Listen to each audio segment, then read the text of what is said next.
வணக்கம். பணத்தை எப்படி சரியாக நிர்வகிப்பது என்பதை பற்றிய இந்த ஒரு பிரத்யேக விளக்கத் தொகுப்பிற்கு உங்களை வரவேற்கிறேன். இன்றைய வேகமான உலகத்துல பில்கள், இஎம்ஐகள்னு எல்லாத்தையும் சமாளிச்சு பணத்தை கையாளுவது சில நேரங்கள்ல ரொம்பவே மலைப்பா இருக்கும் இல்லையா? அந்த மலைப்பை உடைச்சு பணத்தை எப்படி மாஸ்டர் பண்றதுன்னு நாம இன்னைக்கு ரொம்பவே சுவாரஸ்யமா அலசப் போறோம்.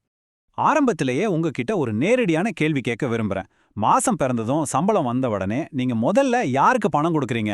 இஎம்ஐக்கா, மளிகை கடைக்கா, முதல் பில்களுக்கா, இல்ல முதல்ல உங்களுக்கு நீங்களே பணம் கொடுத்துக்கிறீங்களா? நாளுக்கு நாள் ஏறிக்கிட்டே போற கடன் சுமைக்கு நடுவுல இந்த கேள்வி ரொம்பவே முக்கியமானதுங்க. இது ஏதோ பெரிய பொருளாதார தத்துவம் கிடையாது, நம்ம அன்றாட வாழ்க்கையோட ரொம்ப நெருக்கமான ஒரு விஷயம். சரி, இன்னைக்கு நம்ம என்னென்ன பார்க்க போறோம்னு ஒரு சின்ன அவுட்லைன் இதோ. நிதி அறிவுனா என்ன, அது ஏன் இவ்வளோ முக்கியம், உங்களுக்கு நீங்களே முதல்ல பணம் கொடுத்துக்கிறது அப்படிங்கிற அந்த சூப்பரான விதி, அப்புறம் சில முக்கியமான நிதி கருவிகள், கடைசியா இதனால நம்ம சமுதாயத்தில் ஏற்படுற மிகப்பெரிய தாக்கம். இந்த 5 விஷயங்களை தான் நம்ம தெளிவா பார்க்க போறோம். ஓகே, நேரடியா விஷயத்துக்கு வருவோம். பகுதி 1, நிதி அறிவு, அதாவது ஃபைனான்ஷியல் லிட்ரஸினா என்ன? இதோட அடிப்படையில இருந்து ஆரம்பிக்கலாம். வித்யாமித்ரா சோர்ஸ்லேருந்து எடுக்கப்பட்ட இந்த விளக்கத்தை கொஞ்சம் பாருங்க. நிதி அறிவுங்கிறது நம்ம பணத்தை வச்சு ரொம்ப சரியான பயனுள்ள முடிவுகளை எடுக்கிறதுக்கான அறிவையும் திறமையும் வளர்த்துக்கிறது தாங்க. சிம்பிளா சொல்லணும்னா, இந்த சிக்கலான பண உலகத்துல எந்த பயமும் இல்லாம முழு நம்பிக்கையோட எப்படி பயணிக்கிறது, நம்மளோட எதிர்கால செல்வத்தை எப்படி உறுதியா உருவாக்குறது அப்படிங்கறத கத்துக்கிறது தான் இதோட உண்மையான அர்த்தம். பென் ஸ்டேட் மாதிரியான பெரிய பெரிய கல்வி நிறுவனங்கள் கூட ஒரு விஷயத்த ரொம்பவே ஆணித்தரமா சொல்றாங்க. அது என்னன்னா, வருமானம், பணவீக்கம், ரிஸ்க் மேனேஜ்மெண்ட் மாதிரியான அடிப்படையான நிதி தகவல்களை தெரிஞ்சு வச்சுக்கிறது ரொம்ப ரொம்ப முக்கியம். பணம் சம்பாதிக்கிறது மட்டும் மேட்டர் இல்லைங்க, சம்பாதிச்சதை எப்படி காப்பாத்துறது, எப்படி பெருக்கிறது அப்படிங்கிறதுக்கான அல்டிமேட் டூல் இதுதான். சரி, இப்போ பகுதி 2க்கு போலாம். நிதி அறிவு ஏன் முக்கியம், இன்றைய காலகட்டத்துல இது ஏன் இவ்வளோ அவசரம்னு பார்க்கலாம். இன்னைக்கு நாம சந்திக்கிற மிகப்பெரிய சவால்களை கொஞ்சம் யோசிச்சு பாருங்க. முதலீட்டு திட்டங்கள்லாம் நாளுக்கு நாள் புரியாத புதிரா மாறிக்கிட்டே போகுது. மக்களோட கடன் சுமை விண்ணி தொடுது. இது போக எதிர்காலத்துக்கான லாங் டேர்ம் ரிட்டையர்மெண்ட் பிளானிங் கட்டாயமாயிடுச்சு. அதோட நிரந்தரமில்லாத வேலைகள், கிக் எக்கானமி, சொந்த தொழில்னு எல்லாவே பெருகிடுச்சு. இந்த மாதிரி நவீன காலத்துல வர பண நெருக்கடியும் ஸ்ட்ரெஸ்ஸையும் நீங்க எப்போதாவது ஃபீல் பண்ணிருக்கீங்களா? இதுல இருந்து தப்பிக்க ஒரு சூப்பரான வழி வேணும் இல்லையா? இங்கேதான் நம்ம பகுதி 3 வருது. அதுதான் the pay yourself first rule. இந்த ஒட்டுமொத்த பிரச்சனைக்கும் தீர்வா அமைய போற ஒரு சூப்பரான மைண்ட் செட் மாற்றம் இது. கோட்ரேட் சோர்ஸ்ல இருக்கிற இந்த பவர்ஃபுல்லான வாசகத்தை கொஞ்சம் கவனிங்க.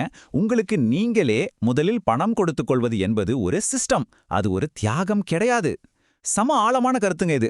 நிறைய பேர் என்ன நினைக்கிறாங்கன்னா, சேமிப்புனா நம்ம ஆசைகள் எல்லாம் அடக்கிட்டு நம்மளே தண்டிச்சுக்கிற மாதிரி நினைக்கிறாங்க. ஆனா உண்மையிலேயே இது உங்களை எந்த விதத்திலையும் கட்டாயப்படுத்தாது. மாறாக உங்க எதிர்காலத்தை பாதுகாக்கிற ஒரு அற்புதமான ஸ்ட்ராட்டஜி இது. பழைய பட்ஜெட் முறைக்கும் இந்த புதிய முறைக்கும் உள்ள பெரிய வித்தியாசத்தை இதுல நீங்க பார்க்கலாம். நம்ம பழைய பழக்கம் என்ன? மாசம் முழுக்க எல்லா செலவுகளையும் செஞ்சுட்டு கடைசியா மீதி இருக்கிறத சேமிப்போம். ஆனா இந்த புதிய முறை என்ன சொல்லுதுன்னா, வருமானம் வந்த உடனே வேளையா உங்க எதிர்காலத்துக்காக ஒரு குறிப்பிட்ட தொகையை ஒதுக்கி முதலீடு செஞ்சிடுங்க.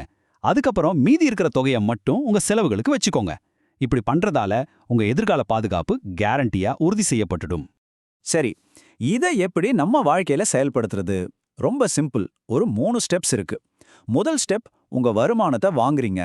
2வது ஸ்டெப், சேமிப்புக்கோ அல்லது முதலீட்டுக்கோ பணம் ஆட்டோமேட்டிக்கா டிரான்ஸ்ஃபர் ஆகுற மாதிரி செட் பண்ணிடுறீங்க. 3வது ஸ்டெப், மீதி இருக்கிற பேலன்ஸை மட்டும் செலவு பண்றீங்க. இதுல இந்த 2வது ஸ்டெப் இருக்கு பாத்தீங்களா, ஆட்டோமேஷன். இது ரொம்ப ரொம்ப முக்கியம். ஒவ்வொரு மாசமும் நாமே ஞாபகம் வச்சு மேனுவலா சேமிக்கணும்னு நினைச்சா கண்டிப்பா பல நேரங்கள்ல அது நடக்காது. அதனால இது தானாவே நடக்கிற மாதிரி ஒரு சிஸ்டத்தை உருவாக்கிடுறது தான் சக்சஸ் சீக்ரெட். இப்போ பகுதி 4, முக்கியமான நிதி கருவிகள். தியரியெல்லாம் ஓகே, ஆனா நிஜத்துல இதையெல்லாம் செயல்படுத்துறதுக்கு நமக்கு என்னென்ன டூல்ஸ் தேவைன்னு இப்ப பார்ப்போம். ஆர்பிஎல் பேங்க் ஆவணத்துல ரொம்ப தெளிவா சொல்லிருக்காங்க. எமர்ஜென்சி ஃபண்ட், அதாவது அவசர கால நிதி அப்படிங்கிறது நம்ம எல்லாருக்குமே மிக மிக அவசியம். திடீர்னு வேலையிழப்பு வந்தாலோ இல்ல எதிர்பாராத மருத்துவ செலவுகள் வந்தாலோ வேற யார்கிட்டயும் போய் கையேந்தாம உங்களை காப்பாத்துற ஒரு பாதுகாப்பு கவசமா இதுதான் செயல்படும். இந்த எமர்ஜென்சி ஃபண்டு போக இன்னும் சில முக்கியமான கருவிகளும் இருக்கு. இதுல யூமாஸ் 5 சொல்ற ஒரு அருமையான டிப்ஸ் என்னன்னா, வருஷத்துக்கு ஒரு முறை கிடைக்கிற இலவச கிரெடிட் ரிப்போர்ட்டுகளை ஒட்டு மொத்தமா ஒரே நேரத்துல பார்க்காம வருஷம் முழுக்க கொஞ்சம் கொஞ்சமா பிரிச்சு பார்க்கணும். இதனால உங்க கிரெடிட் ஹிஸ்டரிய உங்களால தொடர்ந்து கண்காணிக்க முடியும். அது மட்டும் இல்லாம பாதுகாப்பான ஃபிக்ஸட் டெபாசிட்டுகள், காம்பவுண்ட் இன்ட்ரெஸ்ட் அதாவது கூட்டு வட்டியோட பவர், அப்புறம் இந்த ஏபிஆர், இதோட பலன்கள் எல்லாமே உங்களுக்கு முழுமையா தெரிஞ்சிருக்கணும். இதுல ஏபிஆர் அப்படின்னா என்னன்னு மற்றும் ஷார்ட்டா பார்த்துடலாம்.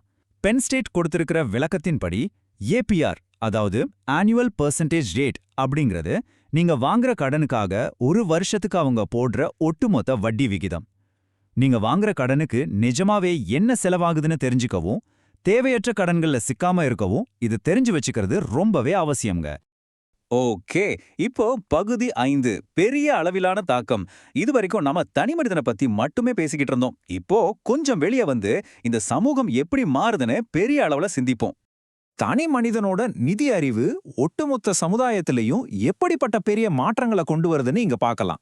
இது ஒரு நாட்டோட பொருளாதாரத்தை ஸ்ட்ராங்கா வச்சுக்க உதவுறதோட மட்டும் இல்லாம புதுசா தொழில் தொடங்குறவங்களோட வெற்றிக்கும் பெரிய அளவுல சப்போர்ட் பண்ணுது. எல்லாத்துக்கும் மேல சமுதாயத்துல இருக்கிற ஏழை பணக்காரன் அப்படிங்கிற அந்த மிகப்பெரிய வருமான ஏற்றத்தாழ்வை குறைச்சு எல்லாரும் செழிப்பா வாழற ஒரு சமநிலையான சமுதாயத்தை உருவாக்க இது ஒரு முக்கியமான அடித்தளம். வித்யாமித்ரா சோர்ஸ்ல சொல்லியிருக்க இன்னொரு ரொம்பவே ஆழமான விஷயம் என்ன தெரியுமா?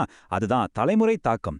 நாம கஷ்டப்பட்டு கத்துக்கிட்ட இந்த நிதி அறிவை நம்மளோட மட்டும் நிறுத்திடாம நம்ம அடுத்த தலைமுறைக்கு கத்துக் கொடுக்கறது மூலமா வறுமை மற்றும் பணம் சம்பந்தமான கஷ்டங்களை நம்மால வேரோட அழிக்க முடியும். இது உங்க குடும்பத்துக்கு தலைமுறையா பலன் தரக்கூடிய ஒரு தொடர் சங்கிலி மாதிரி செயல்படும். கடைசியா உங்களுக்கு ஒரு சின்ன சவாலோட இந்த கேள்வியை முன்வைக்கிறேன். உங்களோட பாதுகாப்பான சுதந்திரமான நிதி எதிர்காலத்துக்காக இன்னைக்கு நீங்க எடுக்க போற முதல் ஸ்டெப் என்ன?